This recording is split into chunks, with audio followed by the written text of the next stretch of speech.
अस्सलाम वालेकुम व्यूअर्स, कैसे हैं और भाई? बस आप कैसे हैं? ठीक ठाक। तो हम लोग जो हैं वो साकिब भाई को जाना था अपने किसी काम से। तो उन्होंने उमर भाई को कॉल की कि भाई मुझे एयरपोर्ट ड्रॉप कर दो। उमर भाई ने कहा यार तुम भी साथ चलो, मैं बोर हो जाऊँगा। तो हम साकिब भाई को अभी एयरपोर्ट छोड़ के निकले हैं बस। और मैंने सोचा हम लोग वीडियो बना ही लेते हैं। और कमेंट्स पढ़ रहा था मैं हमारी पिछली कुछ वीडियोस पे, तो उसमें मुझे तो बड़ी शिकायत है भाई। लोग कमेंट्स कर रहे हैं कि जी ये इसलिए वीडियो बनाते हैं कि इनको अपनी गाड़ी बेचनी है। भाई गाड़ी बेच ज़रूर रहा हूँ, मगर गाड़ी बेचने की कोई ऐसी डेस्परेशन नहीं है कि मैं वीडियोस पे आके उसके ज़रिए अपनी गाड़ी बेचूंगा। इंशाल्लाह गाड़ी जब बिकनी होगी तब बिक जाएगी। जिन पैसों में मुझे बेचनी है उन पैसों में बेच दूंगा, आज नहीं तो कल। क्योंकि गाड़ियाँ सबको पता है वैसे ही कि गाड़ियाँ महंगी हो ही जाती हैं इवेंचुअली। तो may be not right now, may be in the next few months जब गाड़ियाँ महंगी हो जाएंगी, जब मैं जो पैसे मांग रहा हूँ जब वो सबके लिए नॉर्मल हो जाएंगे, तब गाड़ी बिक जाएगी। नहीं उमर भाई? ये देखो, इसके अंदर हमेशा ये होता है कि हर चीज़ हर किसी के लिए नहीं होती है। So there may be a product जो कि आप को शायद लगे कि महंगी है, मुझे वो लगे कि नहीं यार इसकी वर्थ प्राइस है और मैं वो चीज़ खरीदने को तैयार हूँ। वाइस वर्सा, कोई चीज़ मुझे महंगी लग सकती है और आपके लिए वो चीज़ वर्थ द प्राइस हो सकती है। तो बायर और सेलर दोनों एक प्राइस पे एग्री करते हैं तो जाके गाड़ी की डील होती है। ऐसा कभी भी नहीं होता कि दोनों में से एक के ऊपर ज़बरदस्ती की जा रही होती है। मगर चलिए उमर भाई, ये तो एक हो गया सो कॉल्ड कंट्रोवर्शियल टॉपिक, सही ना? कि क्योंकि स्पेशली जैसे लोग आपसे भी कहते हैं कि जी आप गाड़ी लेते हैं और उसके बाद आप एक प्रीमियम पे बेचते हैं। वो एक वो हो गया कि भाई आपको लग रहा है कि गाड़ी आपकी इतनी वर्थ की है और एक बंदा आता है जो खरीदने के लिए उसको भी लगता है गाड़ी इस वर्थ की, सही है ना? मगर ये तो हो गया used car market, buyer seller. गाड़ियाँ जनरली इस कदर महंगी होती चली जा रही हैं, देन अगेन इसी वजह से यूज्ड कार मार्केट भी ऊपर जा रही है। बिल्कुल। मगर टू बिगिन विद, आपके नज़र में why are new cars so expensive to start with? यार there are multiple factors, we can address them all. अभी हमारा एक लंबा रास्ता है घर तक का वापस डिफेंस पहुंचने का। सबसे पहली जो चीज़ है, इस वक्त गाड़ियाँ इतनी महंगी हो चुकी हैं कि अगर आप देखो तो कंपनीज गाड़ियों की डिलीवरीज एक तो बहुत आपको शॉर्ट डिलीवरी टाइम्स दे रही हैं, फिर गाड़ियाँ रेडीली अवेलेबल भी आ रही हैं। अभी जो रिसेंट प्राइस हाइक हुए थे, इस वक्त मार्केट के अंदर गाड़ियाँ जो पुरानी इनवॉइस वाली, उस रिसेंट प्राइस हाइक को आप समझो लाइक अगर वो एक्स पे प्राइस है तो आपके पास यहाँ पे पुरानी प्राइस थी और गाड़ियाँ आपको कहीं यहाँ पे ओन के बावजूद मिल रही हैं, जो कि आपकी अभी वाली इनवॉइस प्राइस के मुकाबले में आपको गाड़ियाँ सस्ती मिल रही हैं। रीज़न बीइंग कि बायर की एक कैपेसिटी होती है ख़रीदने की और एक जस्टिफाइड अमाउंट होता है गाड़ी का। जैसे MG का केस अगर ले लो, MG HS का, वो गाड़ी 60 लाख रुपए की प्राइस के ऊपर बहुत ज़्यादा बिक रही थी। जब वो गाड़ी की प्राइस 89 लाख हो गई है तो वो सिर्फ और सिर्फ 9 गाड़ियाँ 89 लाख की प्राइस पे बुक हुई हैं, वो भी कोई कॉर्पोरेट के चक्कर में बुक हुई हैं। Those weren't individuals that were buying the car at 89 because वो 89 लाख रुपीज़ पे उस गाड़ी की वर्थ नहीं थी और 89 लाख में लोगों को दूसरे ऑप्शंस दिख रहे थे। तो सबसे पहले तो एक चीज़ इसमें ये आ जाती है। फिर आप आ जाते हो कि गाड़ियों की कीमतें महंगी क्यों हैं। तो इसमें जो सबसे पहली जो हम लोग के यहाँ पे लोग कहते हैं ना चीज़, वो करते हैं कंपेरिजन विद इंडिया। इंडिया में गाड़ी इतनी की, हमारे यहाँ पे इतनी की क्यों है? तो जिसने ज़िंदगी में कोई एक भी किसी ने कोई काम किया होगा, उस चीज़ को उस बंदे को इस चीज़ का अंदाज़ा होगा कि आपकी गेम होती है पूरी क्वांटिटी की। आप इंडिया की पॉपुलेशन उठाओ, आप पाकिस्तान की पॉपुलेशन उठाओ, उसके हिसाब से इंडिया की डिमांड कितनी है गाड़ी की, हमारी डिमांड कितनी है गाड़ी की। अगर हमारे यहाँ पे लाख गाड़ी बिक रही है, वहाँ पे 10 लाख गाड़ी बिक रही है। और एक बहुत सिंपल सा चीज़ होती है, आप जब कोई चीज़ खरीदने जाते हो, अगर आप 10 पीस उठाओगे तो उसकी कीमत फ़र्क होगी, अगर आप 100 पीस उठाओगे तो उसकी कीमत फ़र्क होगी। तो जब आपको रॉ मटेरियल अगर सस्ता मिलेगा तो आप उस चीज़ को आगे सस्ता बेच भी सकते हो। तो सबसे पहला फैक्टर तो आएगा भाई इंडिया में गाड़ी सस्ती क्यों और हमारे यहाँ पे महंगी क्यों है। अच्छा, ये हो गया। इसके बाद आप आ जाओ कि जी बिग 3 चोर हैं और जो नए वाले हैं वो फरिश्ते हैं, जो नए एंट्रेंट्स जो आए हैं। उसके अंदर देखो दो चीज़ें इन प्ले आती हैं। सबसे पहली कि जो आपका बिग 3 है उनको अभी अगर आप होंडा को देखते हो तो 28 साल से पाकिस्तान में है, टोयोटा 29 साल से पाकिस्तान में है और सुजुकी शायद 40+ साल से पाकिस्तान के अंदर मौजूद है और गाड़ियाँ बेच रहे हैं। तो अभी भी डॉलर की वजह से उनकी गाड़ियाँ महंगी होती हैं और नई वाले और पुराने वालों की कीमतें एक ही रेशो से ऊपर जाती हैं। तो उसके अंदर आपकी जो चीज़ आ जाती है दैट इज़ के जो पुराने वाले हैं उन्होंने लोकलाइजेशन जिस तरह करनी चाहिए थी उस तरह से नहीं की। काफ़ी हद तक इन लोगों ने लोकलाइजेशन कर दी है पार्ट्स की, जिसकी वजह से अगर आप आज एलेंट्रा की हेडलाइट को कंपेयर करते हो करोला और सिविक की हेडलाइट से तो एक बहुत बड़ा गैप है प्राइस के अंदर। सिविक की करोला की शायद आपको 75,000 रुपये की लाइट है, नई वाली सिविक की आई एम नॉट श्योर, लेकिन एलेंट्रा की और 2.5 लाख रुपए की लाइट है। बिकॉज उसकी लाइट इम्पोर्टेड है, इनकी लाइट काफ़ी हद तक लोकल है, जिसकी वजह से आपका वो प्राइस का एक डिफरेंस आ जाता है। तो अब अगर आप कहोगे कि यार इन्होंने इतना प्राइस का डिफरेंस है तो इनकी फिर भी प्राइसेस बढ़ तो उसी तरह रही हैं जिस तरह से आपकी इम्पोर्टेड गाड़ी की प्राइसेस बढ़ रही हैं, जो नए एंट्रेंट्स की और इनकी एक सेम रेशो पे प्राइसेस बढ़ रही हैं। उसकी वजह यह है कि जो आपका ऑटो पॉलिसी के अंदर ग्रीन फील्ड स्टेटस आपको मिला था, उस ग्रीन फील्ड स्टेटस के अंदर जो आपके नए एंट्रेंट्स हैं उनको 5 साल के लिए ड्यूटीज़ के ऊपर बहुत ज़्यादा डिस्काउंट्स हैं और जो आपके पुराने बिग 3 हैं उनको पार्ट इंपोर्ट करने के ऊपर, चूँकि गवर्नमेंट कह रही है कि भाई तुम इतने सालों से और तुमने चीज़ें लोकलाइज नहीं की तो अब आप जो चीज़ें इंपोर्ट करोगे उन पर ड्यूटी ज़्यादा है, ठीक है। तो अब अगर सपोजिडली मतलब एक हाइपोथेटिकल बात करेंगे कि नए एंट्रेंट को अगर एक चीज़ मंगाने पे 20% ड्यूटी देनी है तो वो पुराने वाले को शायद 35% देनी है, विच इज़ वाई इवन दो आपके बिग 3 का कम चीज़ें इंपोर्ट होती हैं और नए एंट्रेंट ज़्यादा चीज़ें इंपोर्ट करके बेचते हैं, आपकी क्या उससे कहते हैं जो प्राइस बढ़ती है गाड़ियों की वो मोर और लेस मिलते जुलते और सिमिलर रेशियोज पे बढ़ रही होती है। That is the relation in that. अच्छा, मगर इसमें जो है वो लोकलाइजेशन की अगर आप बात करें तो आई एग्री कि जिस हद तक लोकलाइज करना चाहिए था उस हद तक लोकलाइजेशन नहीं हुई एंड न्यू एंट्रेंट्स पे भी प्रॉब्ली बात कर लेंगे, मगर मुझे ये समझने की कोशिश करनी है कि जो ये इनका प्राइसिंग मॉडल है क्या हम उसमें क्लैरिटी नहीं ला सकते कि कितने % पार्ट्स लोकलाइज हैं ओइंग टू विच अगर डॉलर ऊपर जा रहा है और ये लोग कह रहे हैं जी डॉलर हर, क्योंकि एक बहुत कॉमन प्रैक्टिस हो गई है, ये डॉलर की न्यूज़ आई है वहीं साथ ही साथ अगले हफ्ते ये लोग शुरू कर देते हैं। Is there a method to this madness कि भाई इतने % हमारी गाड़ी जो है वो ये थी, इसकी कैलकुलेशन ये बनती है, उसकी वजह से ये हो रहा है। If I am not wrong इनकी ऑन डॉक्यूमेंट जो है दैट इज 65% शायद लोकल है गाड़ी, 35% इम्पोर्टेड गाड़ी है। दैट इज़ मतलब एक वेग सा जो मेरे दिमाग में से नंबर आ रहा है, दैट इज़ द नंबर कि तकरीबन कुछ इस तरह से ही है 65-35 का फॉर द ओल्ड वंस। नए वाले जो हैं आपके उनके पास इस वक्त पहले 5 साल के लिए उनको एक फ्री हैंड दिया हुआ है कि जी आप 5 साल तक गाड़ी के लोकलाइजेशन के प्रोसेस में शिफ्ट हो जाएं। इसी वजह से जो आपके नए एंट्रेंट्स हैं अगर आप उनकी गाड़ियों को कंपेयर करते हैं विद लोकल वाले जो आपके बिग 3 हैं, मतलब आप ऑल्सविन को कंपेयर कर लेते हो अगर सिटी और यारिस से, तो आपको कहते हो कि यार ऑल्सविन में चीज़ें ज़्यादा मिलती हैं, सिटी यारिस में कम मिलती हैं, हालांकि प्राइस दोनों की सेम है। तो उसकी वजह यही आ जाती है क्योंकि उनको इंपोर्ट सामान करने पे ड्यूटी कम है चंगन को कंपेयर टू आपके जो so what you are trying to say is कि 5 साल ख़त्म होने के बाद जब apparently playing field to some extent हो जाएगा, बराबर हो जाएगा, तो उसके बाद जो है वो फिर देखना ये पड़ेगा कि इन लोगों की प्राइसेस कहाँ जाती हैं। उस पर 3 चीज़ें होंगी। देखो, या तो ये लोग अपने पार्ट्स को लोकल करेंगे जो कि करना चाहिए है, जो कि बिग 3 फेल टू डू, पहली चीज़। दूसरी, अगर वो नहीं करते तो दूसरा चीज़ होगी कि वो गाड़ी में से फीचर्स कम हो जाएंगे क्योंकि इम्पोर्ट करने पे उनको भी ड्यूटी ज़्यादा हो रही होगी, तो वो गाड़ी में से फीचर्स निकल जाएंगे। या तीसरी चीज़ ये होगी कि गाड़ी की कीमत बढ़ जाएगी।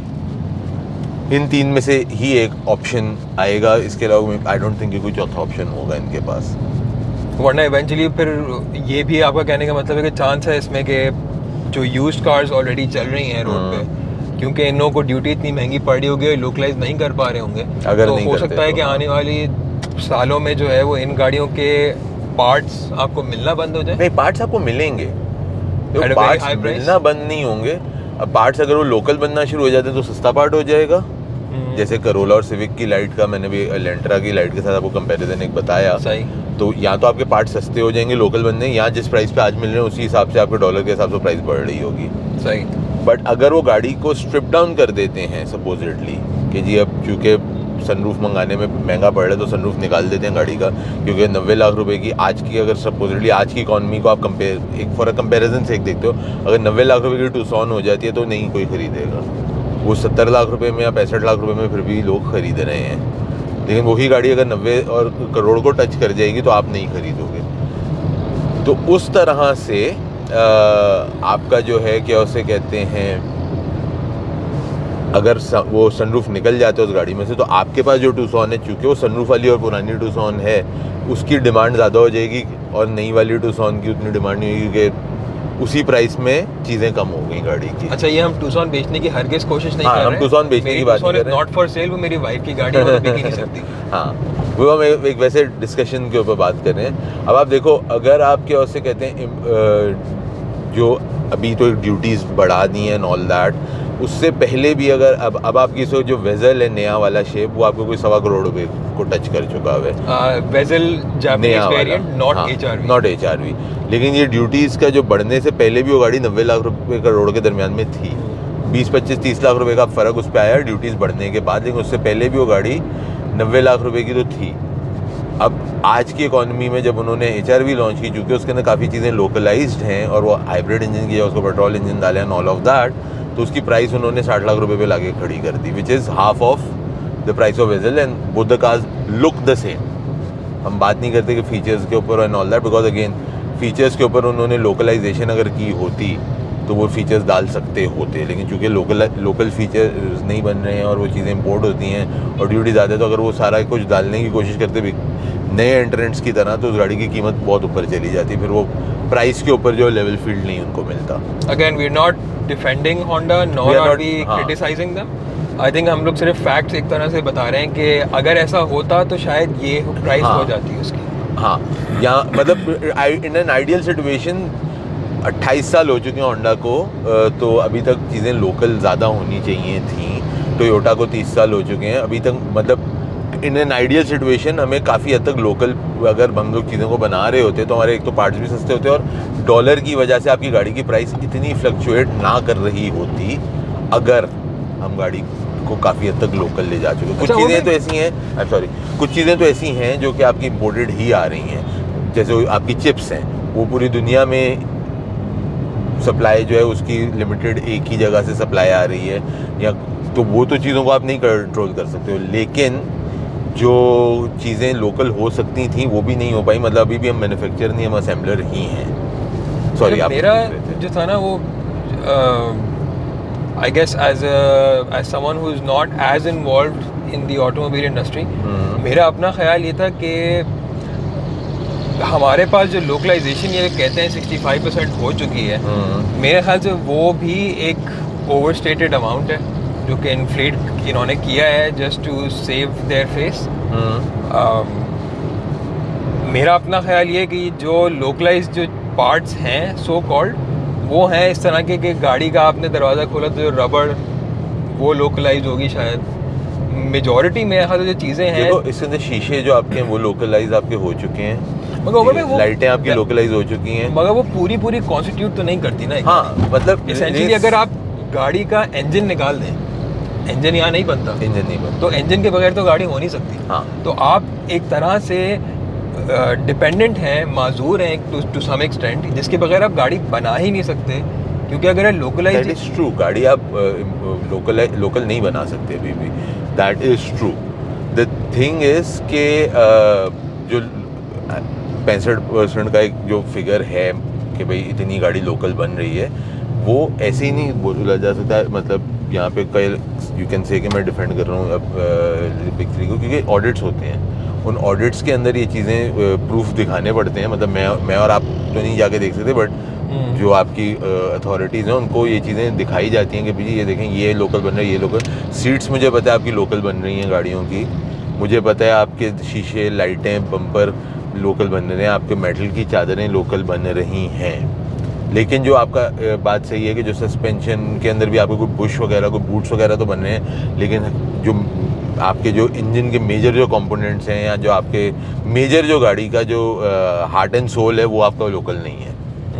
तो yes that is true, airbags आपके लोकल नहीं है, मतलब इस तरह की जो मेजर जो चीज़ें हैं, लेकिन हाँ आपके जो फिनिशिंग कंपोनेंट्स हैं वो सारे लोकल पे आ चुके हैं।